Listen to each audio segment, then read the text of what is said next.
السلام عليكم ورحمة الله وبركاته. أصدقائي الكرام، كل التحية والتقدير لكم. ده نهاية المنظر اللي هتكون رحلتنا معاه النهاردة. هنشوف كيفية إنشاء هذه المساحات وهذه التفاصيل من خلال هذه الدقائق اللي هنعيشها مع بعض. إن شاء الله تكون دقائق رائعة وممتعة، ونشوف بنبدأ بإيه والخطوات المنظمة والمرتبة اللي بنصل بيها في الختام وفي النهاية لهذه النتيجة. تابع معايا ولاحظ بداية إنشاء هذه التفاصيل. زي ما احنا شايفين، بدأنا بالأماكن العميقة وأماكن الظل، وضعنا الظل هكذا، وبدأنا نحدد المساحات اللي هنملأها بألوانها المناسبة، المساحات الخضراء ومساحة الطريق. بدأنا بلون الظل، وندرج الألوان من هذا الظل الذي بدأناه واحدة واحدة للأعلى. بتكون الإضاءة باللون الأخضر الفاتح اللي هنشوفه مع بعض الآن. ولكن قبل ما نخرج بالأخضر ونعلو بالأخضر، الأول نملأ مساحة السماء اللي هتكون ظاهرة من وراء الأخضر هكذا باللون الأزرق الفاتح وباللون الأبيض، ونقوم بدمج اللونين مع بعض بهذا الشكل. مساحة السماء بشكل سريع هتكون خلفية للأوراق الكتيرة اللي تتعمل والأشجار، فما فيش داعي الاهتمام بشكل كبير بهذه المساحة، ولكن هي خلفية فقط بهذا اللون السماوي الذي رأيناه. المساحات الخضراء بألوان مبدئية هكذا نملأها بشكل بسيط وسهل، وخاصة لما حددنا المساحات في البداية. مساحة متحددة بنملأها بهذا الشكل بلون مبدئي، لون مناسب، اللون الأخضر.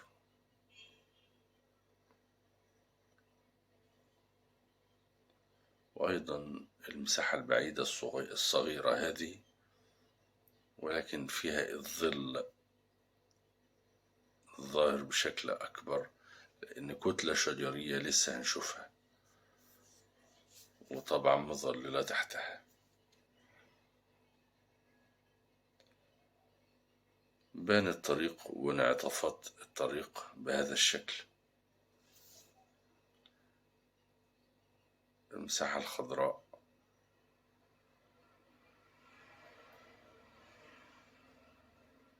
تدمج بهذا الشكل، وطبعا باللون الأصفر زودنا شوية على الأخضر باللون الأبيض والأصفر، لأن دي هتكون مساحة النجيلة اللي هنضع عليها ظلال النباتات بشكل رائع بلون مناسب. قصة الظلال هنستمتع بها جدا، الظلال على الأخضر والظلال على الطريق، ظلال الأشجار، هنرسمها بشكل سريع مع بعض إن شاء الله. باللون الأخضر الفاتح اللي هو لون الإضاءة بالنسبة لمساحات الأشجار، بدأنا نرسم أطراف الأشجار من أعلى بهذا اللون المضيء، اللون الأخضر الفاتح.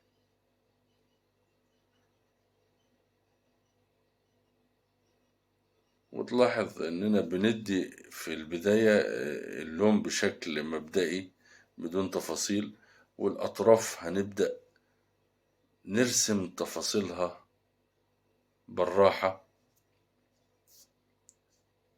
تابعوا معايا ولاحظوا كيفية إنشاء هذه المساحات.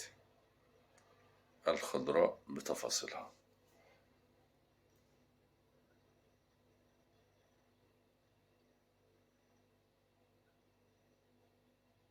تلاحظ أننا لم نضع أي تفاصيل حتى الآن، ولكن بنملأ بألوان مبدئية ليس فيها أي ملامح وليس فيها أي تفاصيل.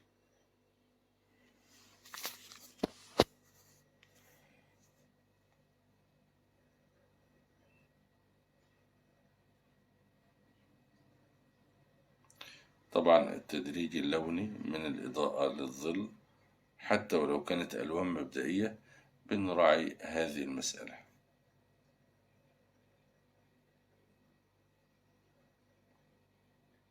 بدأنا بالظل هنا أيضا، وبالأخضر الفاتح في الأطراف العليا، وبندمج ألواننا بنفس الطريقة أيضا بدون ملامح واضحة في بداية الأمر.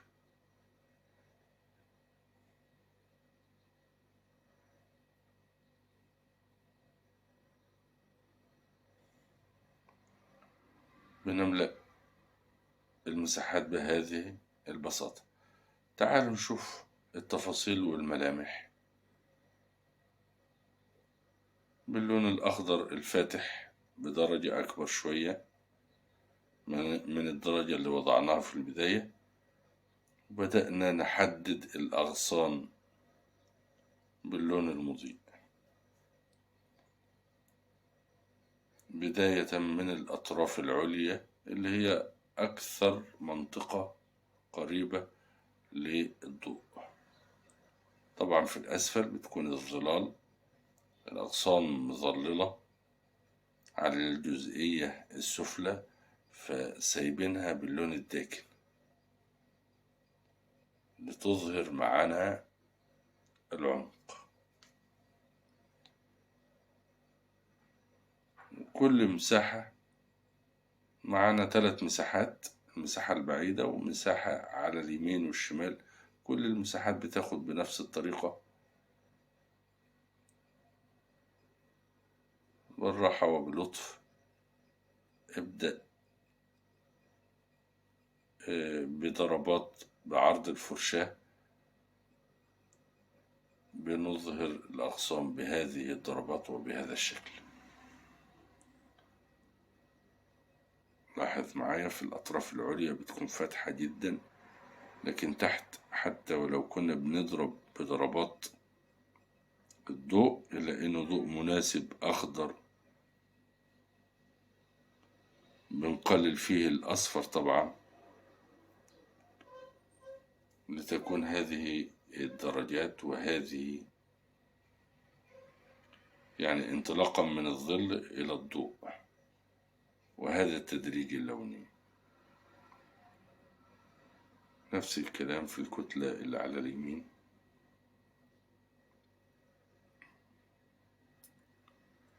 وطبعا كل المساحات الخضراء دي هتكون خلفية للأشجار القريبة اللي هنرسمها. طبعا شفنا مع بعض نهاية المنظر في بداية الفيديو كي يكون عندنا تصور كامل للمنظر قبل البداية، ونراقب المراحل اللي وصلت المنظر لهذه النهاية.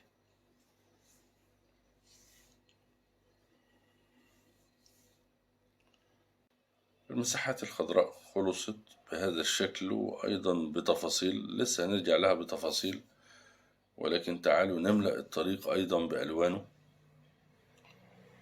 الطريق بنبدأ طبعا من الحد الفاصل بين المساحة الخضراء والطريق.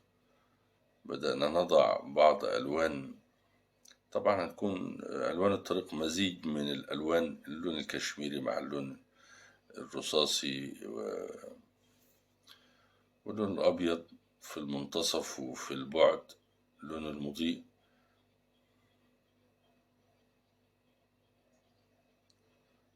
وبنوزع اللون هكذا. طبعا في الجزئية القريبة دي من الطريق يعني هيكون لون داكن شوية، لون موف رصاصي موف. هنرجع تاني بندمج الألوان الأول.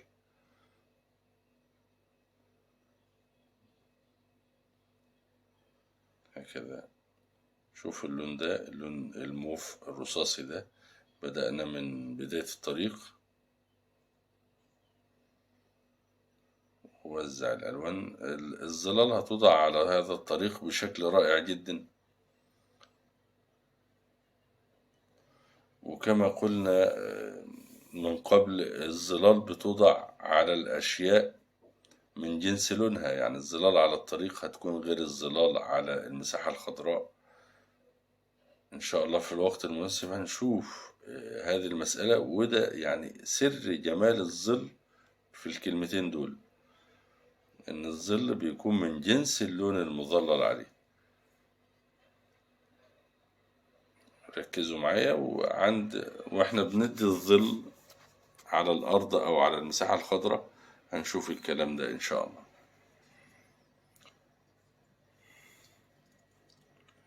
الشجرة بدأنا بالفرع الأساسي، وبعد كده نطلع فروع أصغر شوية من الفرع الأساسي، وفروع من فروع بهذا الشكل. تابع معايا ولاحظ. وفي الآخر هندي الإضاءات على هذه الجذوع من الناحية اليمين، لأن الإضاءة طبعا كلها جاية من على اليمين. الإضاءة من اليمين في منظرنا النهاردة، وذاك الظلال هتكون ممتدة ناحية الشمال شوية. طالما الإضاءة من على اليمين، الظلال طبعا بتمتد ناحية الشمال. ظلال الأشياء، ظلال الكتل الخضرية، وظلال الأشجار اللي احنا بنرسمها دي.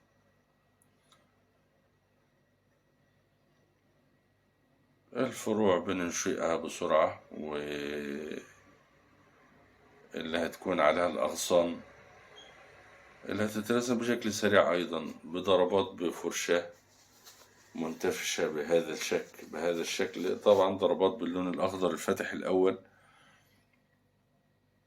خلفية للضربات باللون الأخضر الداكن شوية بدرجة أكبر شوية، فهتبان الأوراق والأعماق بين الأوراق.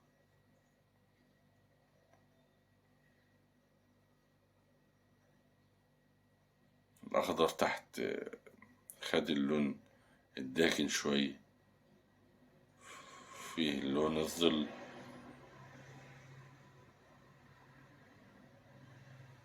هكذا.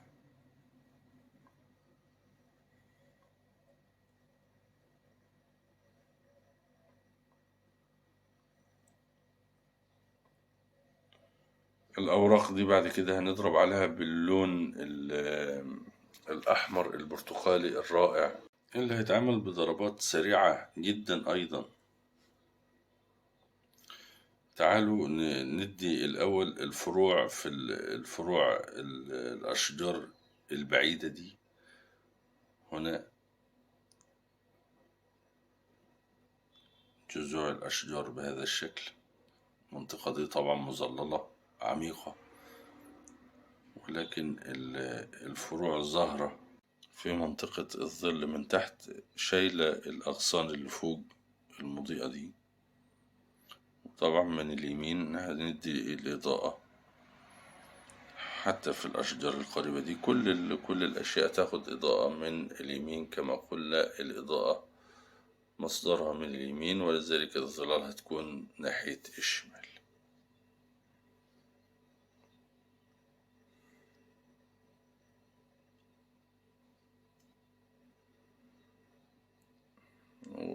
وتدمج الألوان، الظل اللي وضعناه في البداية مع الإضاءة حتى في الناحية التانية الأخرى.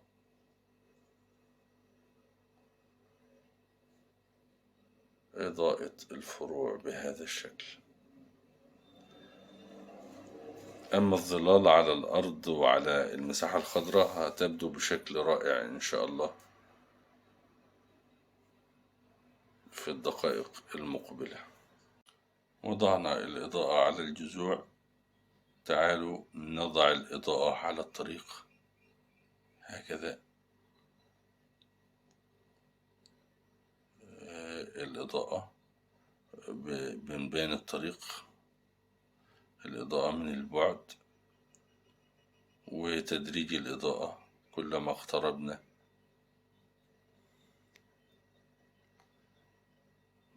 هنا الإضاءة متخللة من بين الأغصان في بعض الأماكن، لأن بعد ما ندمج الإضاءة دي هنبدأ ندي الظلال.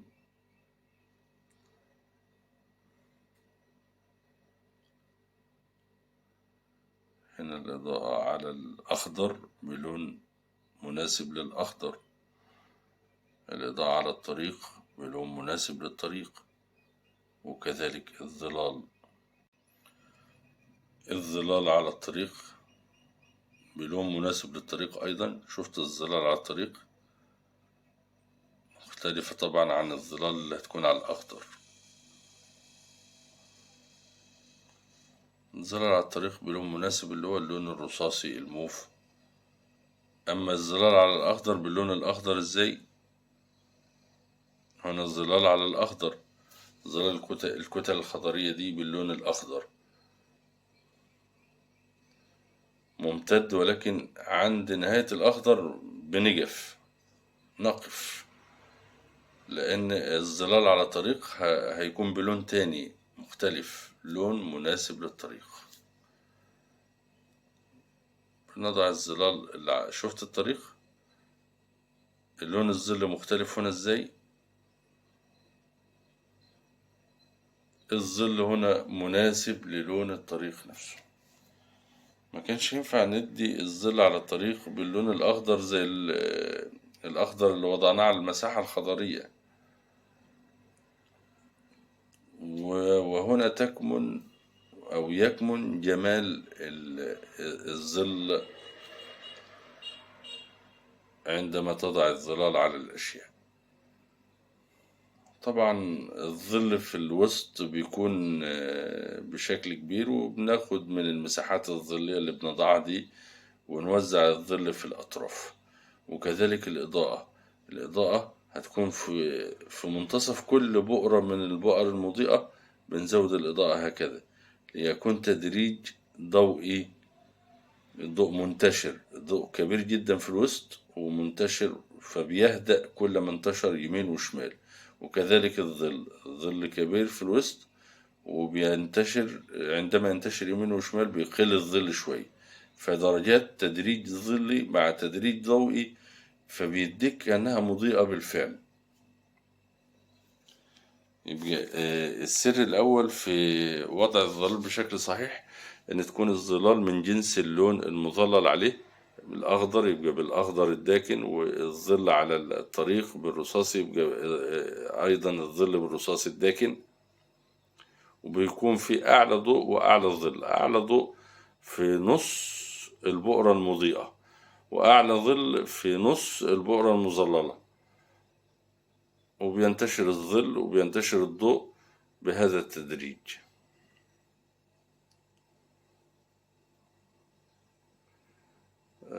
طبعا بنضيء على الأخضر بلون أصفر مضيء،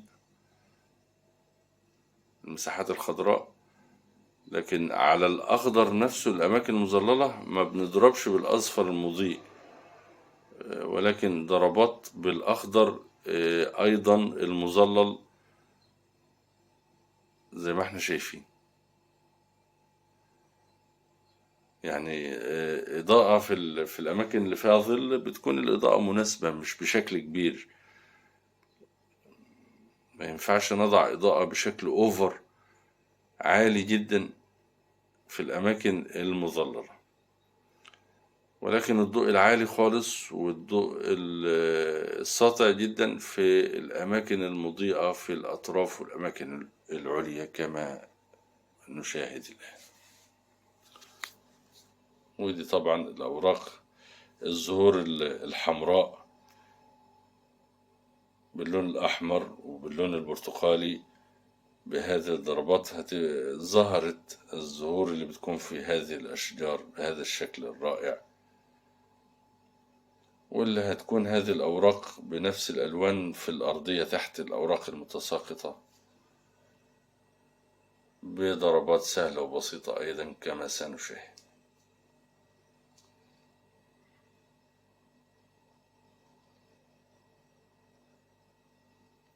طبعا الدرجات في درجة ضربات بدرجة باللون الداكن، وبعد كده الإضاءة من نفس اللون بنزود الأصفر شوية والأبيض، وندي الإضاءة حتى للزهور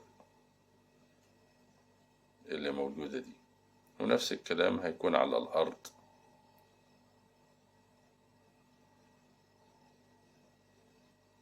باللون الأحمر البرتقالي، وهنفتحه شوية وندي الإضاءة أيضا عليه هكذا، إضاءة مع ظلال. طبعا الإضاءة عشوائية متخللة من بين الأوراق، وكذلك الظلال، ظلال الأوراق بهذا الشكل.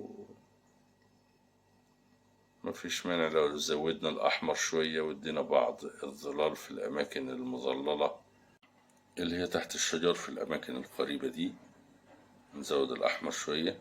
لاحظ معايا الأحمر هنا زاد شوية ليحدث الضوء والظل اللي احنا شايفينه ده.